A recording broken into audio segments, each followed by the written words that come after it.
Muy buenas noches, jóvenes. Les voy a hablar de cómo hacer el comentario crítico. Es importante, visto que tienen problemas, muchos están generalizando y no, deben de apoyarse de una situación real, algo que está pasando en su comunidad, ya sea Jalachó, Mashcanú, o ya sea Yucatán o México, ¿no? Pero no generalicen. Traten de apoyarse de un caso que se haya dicho en las redes sociales, en los noticieros, en un programa de televisión, algo que pasó, que se enteraron, que sucedió en su comunidad, en el periódico, no sé, algo que esté. Entonces yo voy a apoyarme en una situación real que está pasando ahora con ustedes. Es el alto índice de reprobación que presenta la asignatura Lengua y Comunicación 3 en los grupos 1301, 1302 y 1303. Por lo tanto, después que yo ya tenga la situación real, voy a hacer una crítica de por qué está pasando esto, por qué yo desde mi punto de vista considero que está sucediendo esto. Por eso se llama un comentario crítico. Considerando esta situación real, vas a darle un título a tu comentario crítico. Sugiero que el título lo pongas cuando ya hayas terminado tu comentario crítico, porque a veces tienes el título y no coincide con lo que tienes en el comentario crítico. Por lo tanto, yo les sugiero que redacten primero todo su comentario crítico y de último le pongan nombre. Ahora procede a redactar tu tesis, tu hipótesis o tu pregunta de investigación que vas a servir para redactar el contenido de tu comentario crítico. Bueno, ya tienes tu situación real, dime una tesis por qué pasa, dime una hipótesis por qué pasa y dame una pregunta de investigación de por qué crees que está pasando. Entonces, cada uno de ellos tiene una forma de redactarse diferente. Por ejemplo, la tesis es una oración afirmativa donde tú vas a afirmar que está pasando por esto. Entonces, en cambio, una hipótesis es a mayor pasa esto, más sucede esto. A mayor, menor. A menos pasa esto, más pasa esto. Entonces, es así como una contradicción, ¿no? También tiene una forma de redactar. Y la pregunta de investigación es una pregunta abierta que tiene muchas respuestas y que por lo general genera un debate. Entonces la tesis, por ejemplo, para este caso es el alto índice de reprobación de los grupos del tercer semestre se debe a factores como la comprensión lectora y la dificultad para redactar textos argumentativos. Yo estoy afirmando que se debe a que no comprenden lo que leen y que eso le está dificultando el redactar sus ideas a través de los textos argumentativos. Una hipótesis es que a mayor pasa esto, más sucede esto. A mayor, mayor. A mayor, menor o menor, mayor. Ejemplo, a mayor índice de reprobación, entre más reprueben muchos, más problemas tienen para comprender y redactar textos normativos. Es decir, que existe un alto índice de personas que desconocen los problemas para comprender y redactar textos. La pregunta de investigación es una pregunta abierta que tiene muchas respuestas y que genera un debate. Por ejemplo, ¿cuáles son las habilidades comunicativas que los estudiantes del tercer semestre requieren, necesitan urgentemente para analizar y redactar textos argumentativos?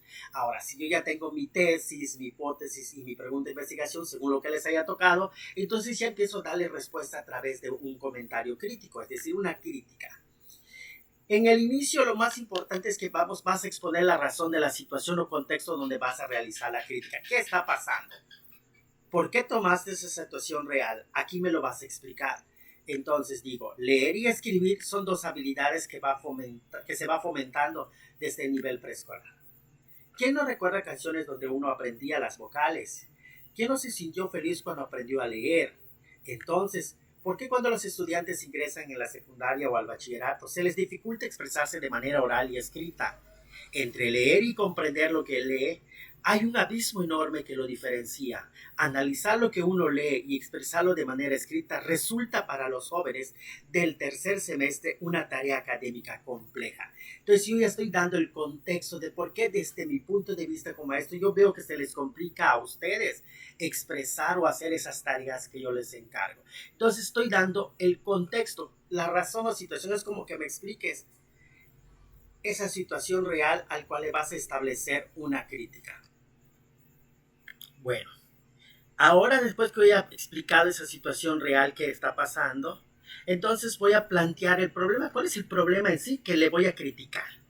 Voy a criticar la tala de árboles, voy a criticar el feminicidio que está incrementándose en Yucatán, voy a criticar la política que está manejando mal el presidente de X comunidad, no lo sé. Entonces planteó el problema. Para mí, dice, los grupos 1301, 1302 y 1303 evidenciaron que requieren mucha ayuda para mejorar las habilidades de lectoescritura, ya que a muchos estudiantes se les complicó realizar actividades de análisis donde Google y otros buscadores, incluso tutoriales de YouTube, no les resolvían sus dudas. Al contrario, los dejaban más confusos. A veces buscabas tú cómo redactar o cómo escribir y no entendías lo que te estaban plasmando o lo que te estaban planteando los tutoriales, y entonces terminabas escribiendo por escribir. Entonces ya estoy planteando el problema a la situación que se está dando. Continuamos. Entonces ya planteé el problema, ahora me enfoco a un problemita, como que vuelvo pequeño el problema. Planteamiento del problema. El desconocimiento de la sintaxis gramatical de las palabras ha sido el factor principal que ha ocasionado que los alumnos del tercer semestre no puedan analizar y redactar sus ideas, ya que solo escriben por escribir sin tomarse la molestia de averiguar cómo se redacta un argumento, premisa, hipótesis, etc. Y todo lo escriben igual. Ahí ya tengo el problema. Vean que primero contextualicé la situación. Dije, ¿por qué se está dando esa situación real que estoy criticando? Y después voy a plantear el problema y después minimizo el problema, que le da respuesta a la tesis, a la pregunta o a la hipótesis, ¿va? Recuerden que mi pregunta es, ¿cuáles son los factores o qué son las habilidades comunicativas que necesitan saber? Entonces yo ya lo planteo acá. Y en el desarrollo, vamos a iniciar explicando la situación del sujeto u objeto a criticar. Sería una breve historia, una biografía, un hecho histórico, según lo que estén hablando. Entonces yo doy una breve historia. Se ha observado que los estudiantes del 301 tienen la habilidad de expresarse de manera oral mejor que los grupos 1302 y 1303, pero no pueden trasladar sus ideas de manera escrita, ya que todos lo escriben igual. Con relación al grupo 1302, el grupo prefiere enfocarse en tomar fotografías o videos de las clases que aprender a tomar apuntes. Es por ello que no tienen la habilidad de expresarse de manera oral y escrita. Se les olvida que escribir se aprende escribiendo. Respecto a 1303, tienen muchos problemas para expresarse de manera escrita, ya que solo escriben o transcriben lo que leen en internet y al tratar de parafrasear se pierde toda la idea. Existe mucha copia porque entre ellos se intercambian los trabajos. Si esa habilidad de comunicarse lo aplicaran en acciones positivas, serían un grupo muy bueno académicamente hablando. Entonces ya dije qué pasa con el 301, 302 y 303. Después que yo ya hice una explicación del sujeto que voy a criticar, ¿qué le voy a criticar al 301? ¿Qué le voy a criticar al 302? ¿Qué le voy a criticar al 303? Ya doy una pequeña semblanza. Entonces yo ya doy la propuesta. ¿Por qué creo que pasa? Entonces lo hago a través de una oración persuasiva. La habilidad escrita se pierde no por culpa del estudiante, sino por la indiferencia que presentan los docentes al evaluar o no retroalimentar sus tareas escolares. Esa oración que voy a criticar, lo pongo en negrita, que es la oración persuasiva, y doy el por qué. ¿Por qué estoy diciendo que la habilidad escrita se pierde no por culpa del estudiante, sino por la indiferencia que presentan los docentes al evaluar o no retroalimentar sus tareas escolares? El estudiante desde niño le han enseñado la importancia de escribir, pero cuando el mismo docente no se toma la molestia de indicarles cómo redactar textos simples como un recado, una nota, una receta, por mencionar algunos, entonces poco a poco el estudiante adopta esa indiferencia o conformismo. Es por ello que siempre he dicho, el reflejo de tus alumnos es el reflejo de uno como maestro. El mejor juez del docente es el estudiante. Si el maestro es indiferente, el alumno es indiferente. Si el maestro presiona al alumno, va a aprender que la presión y va a aprender a aprender. Entonces siempre he dicho que el reflejo del estudiante, el reflejo del maestro es el estudiante. Entonces ya hice ahora hago la crítica en mi segunda oración persuasiva. El estudiante es una esponja que, si le enseñas con vocación y amor, y sobre todo le enseñas dónde va a aplicar en su vida cotidiana lo que aprende, nada se le va a complicar. Entonces ya explico el por qué digo eso. Es lo que muchos maestros han estado olvidando y es más fácil culpar al mismo estudiante de su bajo desempeño. Aquí no es buscar culpables, al contrario es encontrar soluciones, donde el acompañamiento del maestro sea todo el tiempo el binomio perfecto que mejore el aprendizaje del estudiante. Bueno, regresando. Entonces aquí yo digo, por ejemplo, es el binomio perfecto que mejora el aprendizaje del alumno. Enseñarles que los errores aprende, leer y escribir son habilidades que solo se vuelven competencias si lo practicas diariamente.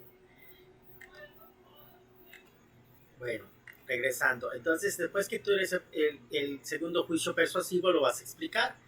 Y me quedé, es que cada rato me interrumpe. Donde el acompañamiento del maestro sea todo el tiempo el binomio perfecto que mejore el aprendizaje del alumno. Señales que de los errores se aprende a leer y escribir son habilidades que solo se vuelven competencias si lo practicas diariamente. Incluir actividades que les cause interés, que les guste leer, qué programas ven, qué música les gusta.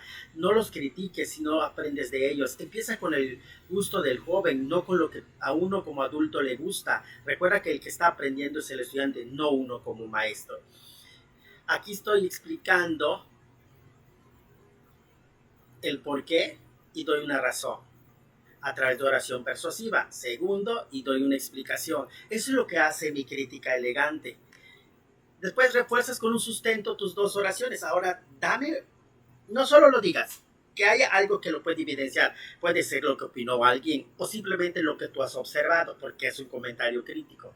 Es porque en las clases de lengua y comunicación 3, como docente siempre busco que el estudiante aprenda algo que les ayude a expresarse de manera oral y escrita, que expresen lo que piense, que aprendan la habilidad de escuchar y escribir al mismo tiempo para que un examen de comprensión lectora y proyecto de análisis no les resulte un terror. Estoy reforzándolo acá, lo que estoy diciendo arriba. Bueno, la conclusión. En la conclusión cierras con un punto de vista a favor o en contra. Por lo general se aplican recomendaciones, no soluciones. Ejemplo, desde mi posición como docente trato siempre de que mis estudiantes amen la lectura y la escritura y que incluyan en ese proceso la tecnología y las diversas herramientas digitales que ofrece Internet, que descubran que ambas cosas pueden ser un aliado y no un enemigo. Hacer que todos los estudiantes lean y escriban perfectamente es algo utópico, pero sí podemos hacer que les tomen la importancia a cuestiones básicas como respetar las reglas ortográficas, darle coherencia a sus ideas. Por eso siempre he dicho, leer no soporta el modo imperativo, es decir, no soporta una orden. El estudiante va a leer y escribir siempre lo que más le gusta. Grupo 1301, aprendan que escribir solo lo van a lograr practicando mucho y reforzando sus ideas con otras lecturas. Grupo 1302, aprendan que las cosas simples como tomar apuntes y revisarlos las veces que sea necesario les ayudarán a mejorar su escritura. Grupo 1303, no dejen que los contaminen los malos comentarios, no son el peor grupo, no hay grupo malo, hay malos guías. Y yo quiero que mi guía sea su mejor compañía. Participen en las clases, ya no más indiferencia y silencio cuando se les pregunte. Ya hice mi crítica. Vean que arranqué de una situación real. Puedo usar la hipótesis, la hipótesis o pregunta, todo responde a lo mismo. Expongo la situación real, planteo el problema en general, minimizo el problema, desarrollo una breve explicación de por qué se da esa situación a quien voy a criticar, digo el por qué considero que está pasando y doy a través de un juicio persuasivo y doy la razón del por qué, doy otra razón y digo el por qué, y refuerzo esas dos ideas con un sustento que esté pasando, desde mi punto de vista. Y por último, propongo una recomendación o doy una solución del por qué está pasando. Menos soluciones, perdón, recomendaciones. Y ya. Y con esto ya tengo una hoja y media de trabajo. Obviamente que lo tengo desbaratado para poderles enseñar cómo se hace. Espero que lo hayan entendido. Y entonces ya le puedo poner título a mi proyecto. Ya después entonces ya puedo poner acá. La indiferencia del estudiante para leer y escribir no es culpa del estudiante, es culpa del contexto escolar.